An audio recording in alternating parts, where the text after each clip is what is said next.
স্বাগত জানাচ্ছি আজকের ক্লাসে সবাইকে। আজ আমরা জাতীয় বিশ্ববিদ্যালয়ের অধীনে অনার্স প্রথম বর্ষ ম্যাথমেটিক্স ডিপার্টমেন্টের ফান্ডামেন্টাল অফ ম্যাথমেটিক্স কোর্সের চ্যাপ্টার 2 এর থিওরি নাম্বার 5 নিয়ে আলোচনা করব। এ ও বি যে কোনো সেট হলে প্রমাণ করো যে A intersection B is equal to B intersection A. এখানে শুরুতে আমি একটা নোট লিখবো যে বিলংস টু, এটা আমরা সবাই জানি বিলংস টু এর ক্ষেত্রে ইউনিয়ন হচ্ছে অথবা, আর ইন্টারসেকশন হচ্ছে এবং। অন্যদিকে নট বিলংস টু এর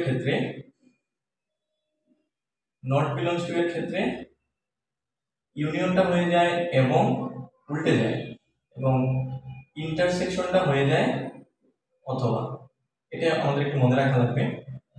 তো এই থিওরিগুলো প্রমাণ করার জন্য যে কাজটা করতে হয়, বাম পক্ষ থেকে এই ডান পক্ষটা বাম পক্ষের একটা সাবসেট প্রমাণ করতে হয়, পরবর্তীতে ডান পক্ষ বাম পক্ষের একটা সাবসেট প্রমাণ করতে হয়। তো আমরা প্রথমে লিখবো,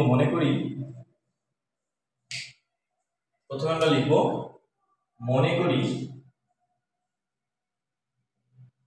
x belongs to a intersection b, অর্থাৎ বাম পক্ষ যেটা আছে এটা লিখলাম। তারপর এখান থেকে আমরা সাধারণত গুণ যেভাবে করি, অর্থাৎ x belongs to দিয়ে a কে একবার লিখবো, x belongs to দিয়ে b কে একবার লিখবো। x belongs to a, x belongs to b।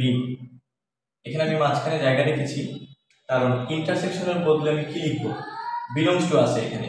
Belongs to এর ক্ষেত্রে ইন্টারসেকশন মানে কি, বিলংস টু এর ক্ষেত্রে ইন্টারসেকশন মানে হচ্ছে এবং, তাহলে এখানে আমি এবং লিখব। তারপর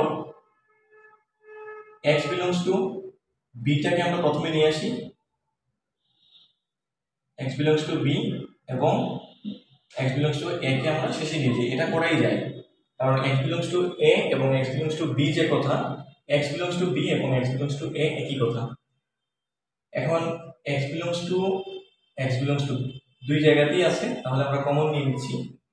এখানে রইল কি b, এখানে রইল a, মাঝখানে কি এবং।